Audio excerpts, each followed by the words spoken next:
Is Mount Sinai, the mountain of God, real?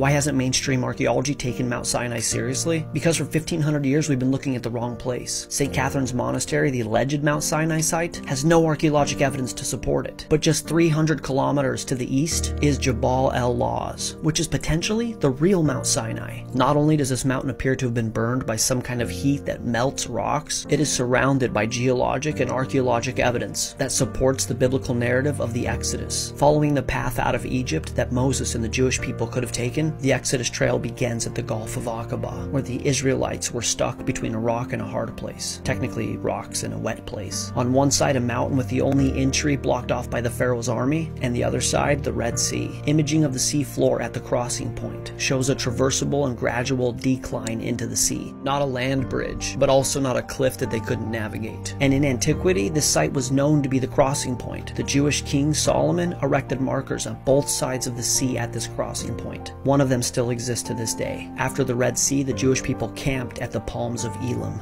And they came to Elim, where were 12 wells of water, and 70 palm trees.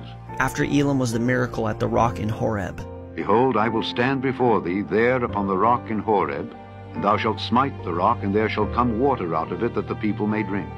Here's what we would want to see to validate that it's the real rock at Horeb. It would need to be identifiable, near Mount Sinai, and have evidence that water flowed from it. This rock is massive. It sits atop a hill and sticks out like a sore thumb. And even though this is a desert climate, there are clear signs of erosion, and it looks like the water source came from the rock.